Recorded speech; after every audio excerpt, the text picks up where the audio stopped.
అందరికీ నమస్కారం. ముఖ్యంగా చాలా రోజుల నుంచి చెప్పాలనుకుంటున్నాను నా మనసులో మాట. ఇవాళ చెప్పేస్తా. నాగేంద్ర బాబు వెళ్ళిపోయాడా?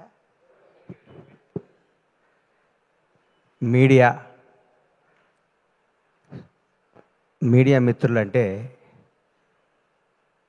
మన హృదయాన్ని, మన జీవితాన్ని ప్రజల వద్దకి తీసుకెళ్ళి వీళ్ళు ఇదిరా బాబు అని చెప్పి, ఒక పోలీసు వాళ్ళకి హాలిడే ఉండదు, అలాగే ఈ మీడియా సోదరులకు కూడా మేము పండగ రోజు ఓపెనింగ్ పెట్టుకుంటే పండగ రోజు పరిగెత్తుకుంటూ వస్తారు. మా ఇంట్లో ఏ రోజు మంచి రోజు అయితే మీకు అదే రోజు మంచి రోజు అని కెమెరాలు వేసుకొని పెన్ వేసుకొని పరిగెత్తుకుంటూ వచ్చి మా న్యూస్ని కొన్ని కోట్ల మందికి చేరవేసే, మా ఒక మంచిని చెడుని అందరికీ చేరవేసే మీడియా సోదరులు అందరికీ నా హృదయపూర్వక పాదాభివందనాలు. మీరు లేనిది ఎవ్వరూ లేరు. మిమ్మల్ని ఇసుక్కున్న అవన్నీ అబద్ధాలు. ఒక ఉదాహరణ నేను చెప్తా. ఎస్వి కృష్ణారెడ్డి గారు నన్ను వినోదంలో చిత్రంలో పరిచయం చేసినప్పుడు శ్రీకాంత్, శివాజీ రాజా, ఉత్తేజ్ తదితరులు అనేసారు. నా ఫోటో కూడా పక్కన పెట్టి 2 రోజులు నిద్రపట్టలేదు, నా పేరు వేయలేదు అని. ఆ టెన్షన్, ఆ బాధ ఎప్పటికీ మర్చిపోలేను. అంటే ఆ రోజు గణేష్ అని రాస్తే ఎంత బాగుండేది అని ఫీల్ అయ్యాను నేను. అప్పుడు కుమారస్వామి గారని ఒక రిపోర్టర్, అన్న కుమారన్న నా పేరు ఎందుకు రాలేదు అని అడిగా ఫోన్ చేసి. సారీ గణేష్, మర్చిపోయాను అన్నాడు. మీరు మా మీద కోపం వచ్చి ఒక్కరోజు పెన్ డౌన్ చేస్తే మాకు వణుకుతాయి కింద. మీ పవర్ అది, మీ గొప్పతనం అది. మీ అన్నీ మర్చిపోతారు. మేము మామూలు అసిస్టెంట్ డైరెక్టర్లుగా, చిన్న చిన్న ప్రొడక్షన్ మేనేజర్లుగా మాతో ఫ్రెండ్షిప్ చేసి మా స్థాయి పెరిగినప్పుడు కూడా మాకు అదే విధంగా గౌరవించే మీ అందరికీ మీ రుణం తీర్చుకోలేంది, మీ విలువ మేము వెలకట్టలేంది. ఎప్పుడు మీడియా సపోర్ట్ మా ఇండస్ట్రీ మీద ఉండాలి, మా నిర్మాతల మీద ఉండాలి. మేము తీసిన సినిమాని మీరు జనం దగ్గర తీసుకెళ్ళడానికి మీరు వారదై, అంబికా అగరబత్తి లాగా భక్తుడికి భగవంతునికి లాగా సినిమాకి జనానికి మధ్య నుండి వారధులు మీరు, సారథులు మీరు. ఎప్పుడు మీ మీ చల్లని చూపు మా సినిమాపై ఉండాలి. మా నిర్మాత శ్రేయస్సు కోరుకుని మీ అందరికీ మా హృదయపూర్వక కృతజ్ఞతలు. తెలుసు కదా, చిరంజీవి గారు స్వయం కృషి చేస్తాడు, మొఠా మేస్త్రి చేశారు. వెంకటేష్ బాబు బొబ్బిల్ రాజా చేశాడు, చంటి చేశాడు. నాగార్జున గీతాంజలి చేశాడు, శివ చేశాడు. సిద్ధు జొన్నలగడ్డ డీజే టిల్లు చేశాడు, తెలుసు కదా చేశాడు.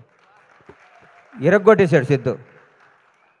జోష్ సినిమాలో ఏ అడ్రస్సు లేకుండా, ఏ కేరఫ్ లేకుండా, ఏ బ్యాక్గ్రౌండ్ లేకుండా, ముందు ఎవడో వెనకెవడో లేకుండా నేను నటుడిని అవుదామని ఇండస్ట్రీకి వచ్చి జోష్ సినిమాలో చిన్న వేషం కోసం తప్పించి సిద్ధు ఈ సినిమా తర్వాత నేను చెప్తున్నాను, డైరెక్ట్గా రవితేజకి ఆల్టర్నేటివ్ ఎవరా అనుకున్నాను. రవితేజకి ఆల్టర్నేటివ్ అవుతావు సిద్ధును. నిజంగా చెప్తున్నాను. నువ్వు రాబోయే 20 ఏళ్ళు నువ్వు ఇదే క్యారెక్టరైజేషన్స్తో ముందుకు వెళ్ళిపోతావు. ఈ మధ్య కుర్రాళ్ళ నిన్ను కానీ, తేజ సజ్జాను కానీ మిమ్మల్ని అందరూ చూస్తుంటే ముచ్చటేస్తుంది. కొత్త జనరేషన్ అదిరిపోద్దురా ఈసారి. ఈ కుర్రాళ్ళందరూ 20 ఏళ్ళు, 2 దశాబ్దాల పాటు మీరు ఇండస్ట్రీని అద్భుతమైన సినిమాలు ఇవ్వడానికి పుట్టిన స్టార్ కిడ్స్ మీరు అందరూ. మీ అందరిని చూస్తుంటే ముచ్చటేస్తుంది. నువ్వు ఎన్నుకున్న కథ. నేనైతే నిర్మాతగా ఈ సినిమా నేను తీయను.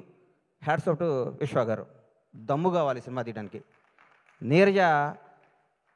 నీరజ ఈ అమ్మాయి ఫస్ట్, ఎందుకంటే కోనాగారి చెల్లి అయితే నాకు చెల్లెలే. ఎందుకంటే నా భాషా సినిమాలో నా అమ్మాయి ఇండస్ట్రీకి రావడం జరిగింది. ఆ సినిమా నేను నిర్మాతని. ఆ సినిమా వస్తే కోనాగారిని అడిగా, ఏంటి కోనాగారు అంటే, మా చెల్లెలు అన్న అమెరికా నుంచి వచ్చింది. ఈ అమ్మకు వీళ్ళ నాన్న, వీళ్ళ ఫ్యామిలీ ఏంది, ఈ అమ్మాయి ఇండస్ట్రీలో ఏంటనుకున్నా. ఆ అమ్మాయికి ఉన్న ఫ్యాషను, ఆ అమ్మాయికి ఉన్న టేస్ట్, ఆ రోజుల్లోనే ఆతృత, తపన, ఈ డ్రెస్ అయితే బాగుంటుంది. ఒక 10 రోజుల్లోనే కాజల్కి బెస్ట్ బడ్డీ అయిపోయింది. కట్ చేస్తే ఇండస్ట్రీ హీరోయిన్లు అందరూ ఈ అమ్మాయి చుట్టూ తిరిగారు. ఆ అమ్మాయి ఎంత మేధావో, ఎంత ముదురో అప్పుడే చూసుకున్నా. ఈ అందరినీ తనాళం చేసుకొని లౌకికంగా. ఆ అమ్మాయి ఫ్యామిలీ బ్యాక్గ్రౌండ్ వాళ్ళది ఎంత పెద్ద ఫ్యామిలీ, ఎంత పెద్ద కథ. ఆ అమ్మాయి గోల్డ్ స్పూన్లో పుట్టి కూడా తన అందరిలో డౌన్ టు ఎర్త్ ఉండి, అందరినీ ఆలోచించుకుంటూ, అందరినీ కలుస్తూ, ఆప్యాయంగా ముందుకు వెళ్ళిపోతూ ఒక డైరెక్టర్ అవ్వటం అంటే మాటలు కాదు ఈ రోజుల్లో. హ్యాట్స్ ఆఫ్ నీరు. నిజంగా రియల్ నిన్ను చూస్తే చాలా గర్వపడ్డా. నేను నిజంగా చాలా గర్వపడ్డా. సిద్ధు జొన్నలగడ్డ గురించి చెప్తున్నా. సిద్ధు, నువ్వు రూల్ చేస్తావు ఇండస్ట్రీని. నిజంగా చెప్తున్నా. నువ్వు ఎన్నుకున్న డైలాగ్ డీజేటీలు, ఇప్పుడు కోనా గారు చెప్పారు కదా, నేను కూడా నువ్వు 1 డే వండర్ అనుకున్నా.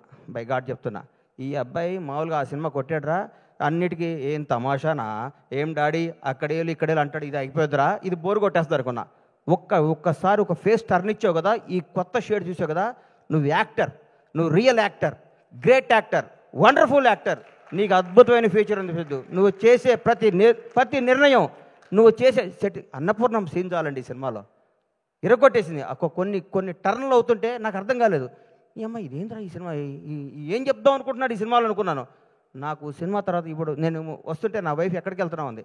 తెలుసు కదా ఫంక్షన్కి వెళ్తున్నాను, రవి ఫోన్ చేశాడు వెళ్తానంటే ఏం సినిమా బావా, ఎంత మంచి సినిమా, ఈ మధ్యకాలంలో అట్లాంటి సినిమా చూడలేదు, నిజంగా యూనిట్ అందరికీ నా తరఫున కూడా అందరికీ కంగ్రాట్స్ చెప్పమని చెప్పింది. చూడన ప్రతి ఒక్కళ్ళకే చెప్తున్నా, లవ్ చేసుకునే ప్రతి ఒక్కళ్ళకే చెప్తున్నా, కొత్తగా పెళ్ళైన ప్రతి ఒక్కళ్ళకే చెప్తున్నా, ప్రతి ఒక్కళ్ళకి ఈ సినిమా తప్పకుండా చూడండి. ఇట్లాంటి సినిమా సూపర్ హిట్ చేయాలి. ఈ మధ్యకాలంలోనే వరుసగా అమ్మ విశ్వ గారు అమెరికా నుంచి టక్కేసుకొని వచ్చాడు, ఏం సినిమా తీస్తాడు అనుకున్న మా అందరికి కూడా వణుకు పుట్టిస్తున్న విశ్వ గారికి నిజంగా చెప్తున్నా, మిరాయ్ బ్లాక్ బాస్టర్. ఈ హీరోని పెట్టుకుని అంత బడ్జెట్తో సినిమా తీయడం అంత ధైర్యం కావాలి సార్, బ్లాక్ బాస్టర్ కావాలి సార్, జనాన్ని నమ్మటం కావాలి. మీరు కథను నమ్మి సినిమాలు తీస్తున్నారు సార్, అదే మీ సక్సెస్ విశ్వ గారు. నిజంగా యువర్ రియల్లీ గ్రేట్. మీరు మా తోటి నిర్మాత అవటం గర్వంగా ఉంది. అట్లాగే మా తమ్ముడు ఎస్కేని ఇప్పుడే చెప్పాడు, అన్నా నువ్వు రా అన్నా అని. నేను బ్లాక్ బాస్టర్ ఇచ్చే బ్రేక్ ఇచ్చా, ఇప్పుడు మొదలవుద్ది కొత్త సెకండ్ హాఫ్. టెంపర్ లాంటి బ్లాక్ బాస్టర్ ఇచ్చి ఫ్లాప్తో నేను బ్రేక్ ఇలా బ్లాక్ బాస్టర్తో బ్రేక్ ఇచ్చా, ఇక మొదలవుద్ది సినిమా అని నేను చెప్తూ మీ అందరికీ చెప్తూ మీ ఆశీస్సులు కోరుకుంటూ, ఇంత సూపర్ హిట్ సినిమాలో యాక్ట్ చేసిన టీం అందరికీ, మన హర్ష కొద్ది లావు దగ్గర పేరు మర్చిపోయావు అనుకోబాక, హర్షకి అందరికీ కూడా ఆల్ ది బెస్ట్ చెప్తూ, ఇట్లాంటి బ్లాక్ బాస్టర్ సినిమాలు ఇంకా ఎన్నో తీయాలని మనస్ఫూర్తిగా పీపుల్స్ మీడియా అధినేత మా విశ్వ గారిని విష్ చేస్తూ, ఈ అవకాశం ఇచ్చిన మీ అందరికీ నా హృదయపూర్వక కృతజ్ఞత తెలియజేసుకుంటూ సెలవు తీసుకుంటాను. Thank you sir. శశి, నువ్వు ఏ సినిమా పట్టుకున్నా ఈ మధ్య బ్లాక్ బాస్టర్ అవుతుంది. ఈ మధ్య నువ్వు ప్రతి ఆడియో ఫంక్షన్కి వచ్చి నువ్వు మాట్లాడుతుంటే నేను చూస్తే ముచ్చటేస్తుంది శశి. కాకర్ల శ్యామ్ గారు మీ అందరికి కూడా ఆల్ ది బెస్ట్ చెప్తూ ధన్యవాదాలు తీసుకోండి. Thank you sir. స్టేజ్ మీదే ఉండండి సార్. ఐ రిక్వెస్ట్ మీరు స్టేజ్ మీద ఉండాల్సిందిగా. అండ్ ఐ రిక్వెస్ట్ శశి గారు ప్లీజ్ జాయిన్ ద స్టేజ్ అండి. Bhanu master, Annie master, Sunil master please join the stage.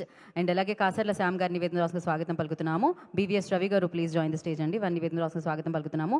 Harsha గారు వేదిక మీద రాసుగా స్వాగతిస్తున్నాము. డైరెక్టర్ నీరజ కోన గారిని నివేదన రాసుగా స్వాగతం పలుకుతున్నాము. అండ్ సందీప్ రాజ్ గారు ప్లీజ్ జాయిన్ ద స్టేజ్ అండి, వారిని వేదిక మీద రాసుగా స్వాగతం పలుకుతున్నాము. ఎస్కే